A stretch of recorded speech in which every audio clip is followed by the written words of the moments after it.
पैसे जब तक कमाए ना जाए ना तब तक पैसे की वैल्यू नहीं होती। बात सही है। इसलिए बच्चों को पैसा ज्यादा ना दो, उन्हें कमाने दो। कमाएंगे तो पैसे की कदर करेंगे कि 500 कैसे आता है। कमाएंगे नहीं तो ये 500 तो उड़ाएंगे। आजकल तो मुंह पे दबा लेते हैं, फिर वो सामने वाली नचनियां निकालती है उसके मुंह से। हाँ या ना? तो तुम्हारी कमाई वो निकाल रही है मुंह से। हाँ या ना? ये चल रहा है बाजार में, धड़ल्ले से नहीं चल रहा है, और आप सब इस बात के साक्षी हैं। यही है। आज क्लबों में कौन से लोग जा रहे हैं? आप क्लब में जाते हो? जो मेहनत करके पैसा कमाता है ना साहब, वो बड़ा थोड़ा कंजूस। लोग नहीं कहते यार ये बड़ा कंजूस है। कंजूस नहीं होता, वो पैसे की कदर कर रहा है। क्यों? वो पैसे की क्या कर रहा है? कदर कर रहा है। तुम कमा नहीं रहे हो ना, तुम उड़ा रहे हो। दिलेर ना बनो, दिलेर बनो। अपनी कमाई करके दिलेर बनो तो दिखाओ। तुम अपने से कमा के दिखाओ, फिर उड़ाओ। बाप के पैसे उड़ाना कौन सी बड़ी बात है? दिलेरी के चक्कर में ना आजकल बच्चों को मोबाइल चाहिए बड़ा बड़ा, 1.5 लाख रुपया का। बाप कमाता कितना? 40,000 रुपया महीना, 30,000 रुपया महीना, 10,000 रुपया महीना, 50,000 रुपया महीना। उसी में वो बिजली बिल चुकाता है, उसी में वो तुम्हारे लिए कपड़े लाता है, उसी में दाल रोटी चलानी है, नमक खरीदना है, जीरा खरीदना है। और तुम्हें 1.5 लाख का मोबाइल कैसे दिलाएगा? और तुम तो पैसे लेके फिर क्या करते हो? 500 रुपया की शराब पी जाते हैं, 1000 रुपया की बोतल खोल लेते हैं। कौन लोग बिगड़ कौन रहे हैं? कौन बिगड़ रहे हैं? वो जिनके पास, जिनको पता है कि मेरे बाप के पास तो है, और जिन्हें पता है कि मेरे बाप का कोई सपोर्ट नहीं है, वो खुद काम करने में लगे। आज भी कुछ युवा, आज भी कुछ नौजवान लड़के और लड़कियां खूब मेहनत कर रहे हैं, खूब सफलता की ओर चल रहे हैं। क्यों जी? बात सही है। लेकिन सफलता की सीढ़ियां वो चढ़ रहे हैं साहब जिनके ऊपर बाप का सपोर्ट नहीं। सही है? हाँ। इसलिए कहता हूं कि हमारे ऋषियों ने बहुत अच्छी व्यवस्था बनाई है कि बेटा बेटी का ब्याह कर दो, और बेटा बेटी का ब्याह करके आप बेटों से पूरा सौंप दो। थोड़ा बहुत काम, थोड़ी संपत्ति अपने पास रखना बचाकर, दे दो उनको काम ना। तुम कमाओ, दाल रोटी चलाओ, हम चले तीर्थ यात्रा पे निकल जाओ 1-2 महीने के लिए। 1-2 महीना बच्चा घर चलाएगा, दाल रोटी चलाएगा, पता चल जाएगा कि घर कैसे चलता है। अब तुम लोग ना निकलते नहीं घर से, सब मैं करूंगा, सब मैं करूंगा। तुम्हारे बच्चे क्या हो जाते हैं? अपाहिज। जब तुमने उन्हें सौंपा ही नहीं काम, तो दाल रोटी कमाना सीखा ही नहीं ना साहब उसने। फिर तुम हो गए टें। जब टें हो गए तब उसको लगा कि अब कहां से दाल रोटी आए, तब तक वो हो चुका था कमजोर। तो फिर धड़ाम से गिर जाता है, बर्बाद हो जाता है। क्यों जी? बात सही है। हाँ। छोटा बच्चा होता है ना, वो खड़ा होता है, गिर जाता है, 2 कदम चलता है, गिर जाता है, 4 कदम चलता है, गिर जाता है। अब वो गिर जा रहा है तो आप ऐसा करो कि उसे चलने ही मत दो। अरे चलेगा तो गिर जाएगा, तो गोद में उठाए रखो। सारी जिंदगी गोद में उठाए रखोगे ना, क्या हो जाएगा वो? बोलो। सही समय पर जब बच्चा चलना सीखता है, यदि उसे तब चलने ना दिया जाए तो बताओ कभी खड़ा हो पाएगा? हाँ। ये गिरना खड़ा होना, गिरना खड़ा होना, ये प्रकृति का नियम है। गिरोगे नहीं तो खड़े नहीं हो सकते तुम। चलोगे तो गिरोगे जरूर, गिरोगे और मजबूत होगे। यही प्रकृति का, यही, इसी से तुम सब सीखे हो। मैं भी सीखा हूं। मैं भी कोई पैदा होती दौड़ने नहीं लगा। मेरी माँ ने उंगली पकड़ के चलना सिखाया है। गिरा हूं, खड़ा हूं, गिरा हूं, खड़ा हूं, चला हूं। ऐसे ही बच्चों को तुम आजाद छोड़ो थोड़ी। कमा बेटा, जा। अब पैसा, अब घर की बिजली तू चुकाएगा, बिल तू भरेगा, पानी का बिल तू भर, बिजली का बिल तू भर, और बहू के कपड़े तू खरीद। हमारे लिए भी कपड़े अब तू ला, हम नहीं खरीदेंगे भाई, अब तू बड़ा हो गया, अब तू गृहस्थी चला, चल सौंपो काम, तो ये कंधे मजबूत होंगे। वरना सारी जिंदगी तुम ही कमाते रहे गधा बनकर, वो हो जाएंगे अपाहिज। क्यों मैया? क्या बोलती तू? सही है पीली मैया कि गलत है? वैसे ये बात हम माताओं को नहीं कह रहे हैं, पुरुषों को कह रहे हैं। ये पुरुष लोग ना ज्यादा ही मोह माया में फंस जाते हैं। बच्चों को काम सौंपते ही नहीं आजकल के पिता लोग। बाप को लगता मैं ही कर रहा हूं, मैं ही बॉस बन के रहूंगा। हा हा हा। अपनी राज सत्ता नहीं छोड़ना चाहता ना, भले गधों की तरह मौत हो फिर इसकी। ज्यादा मोह माया पर ये मरते भी हैं। आदमी की ये मोह है ना, बुढ़ापे तक शासन में रहता, मैं ही सर्वा हूं, घर का मुखिया। काहे नहीं छोड़ रहे हो? बच्चों को सौंप दो सबका। बच्चे बड़े हो गए, सौंप ही नहीं रहे। पैसे की जरूरत है, पापा पैसे दो, पिताजी पैसे। तुम्हारे बच्चे अभी तक तुमसे पैसे मांग रहे हैं। मैंने आखिरी बार अपने पिता से पैसे मांगे थे 2000, लगभग 2014-15 में। मैंने आखिरी बार अपने पिता से मांगे थे 2000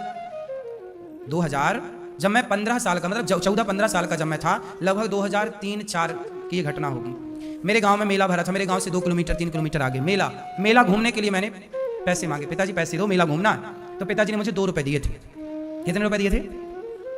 मैं 2 रुपए में गया मेला में, मिठाई खा के आ गया।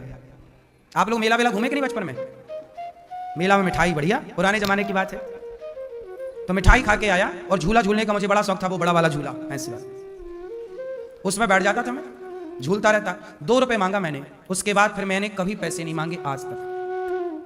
मेरे पिताजी ने मुझे आखिरी बार 2 रुपए दिए हैं और उसके बाद आज तक मैंने कभी पैसे नहीं मांगे, क्योंकि जब मैं 17 साल का हुआ तो मैंने कमाना शुरू कर दिया। घर की दाल रोटी मेरे कंधे पर आ गई।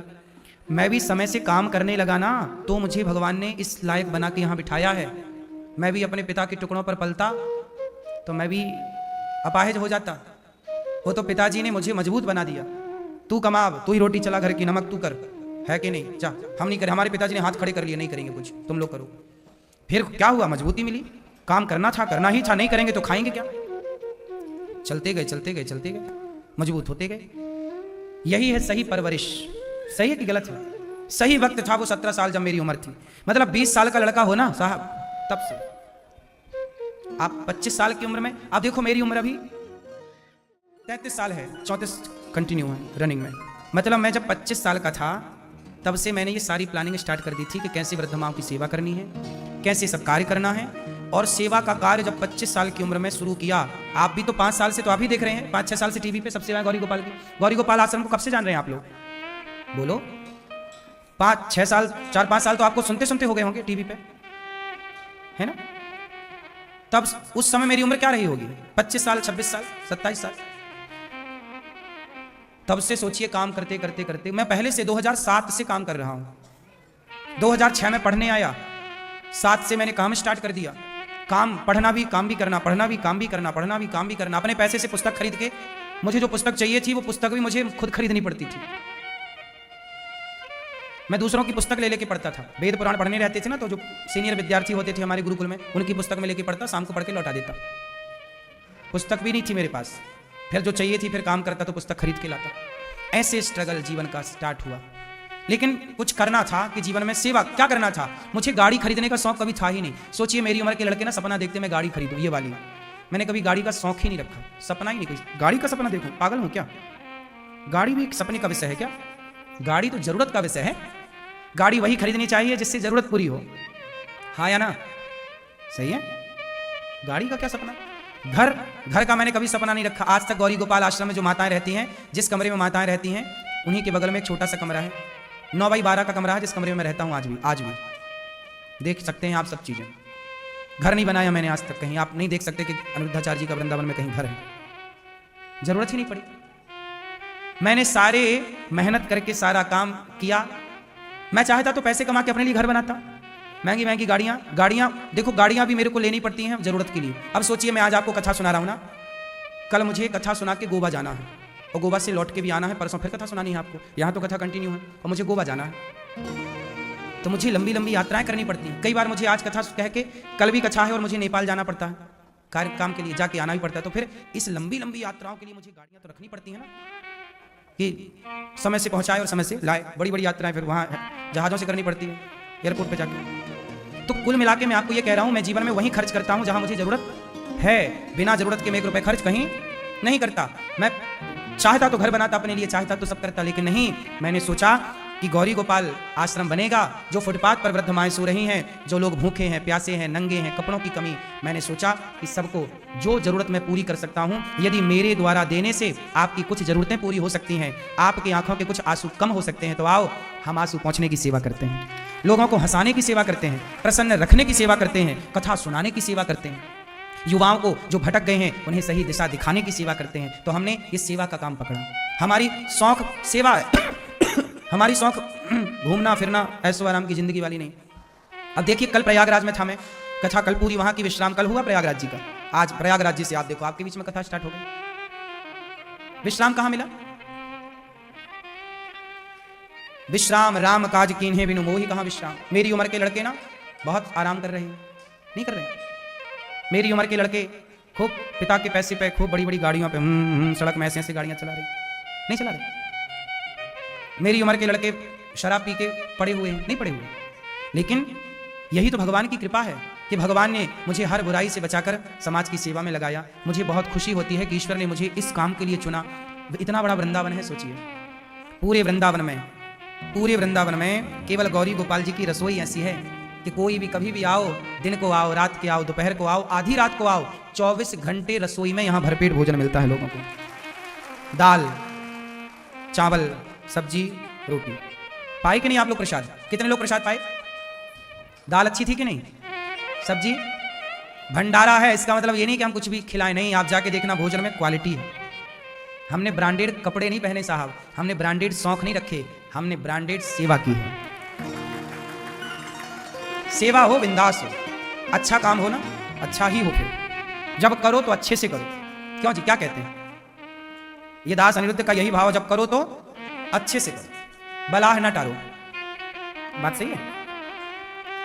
तो गौरी गोपाल आश्रम में सेवा होती है, सेवा के लिए लोग जानते हैं, इसलिए कहता हूं कि आप भी पैसे कमाओ, सेवा में लगाओ, अच्छे काम में लगाओ। इससे क्या होगा? धन भी बढ़ेगा आपका, यश भी बढ़ेगा आपका, और पुण्य भी बढ़ेगा आपका। पुण्य से परमात्मा मिलेंगे, जीवन सार्थक होगा, और खुशी भी मिलती है। जब आप किसी को रोटी खिलाते हो ना, तो आप बहुत खुश होते हैं। देने से खुशियां बढ़ती हैं ना, अपने लिए तो सब करते हैं।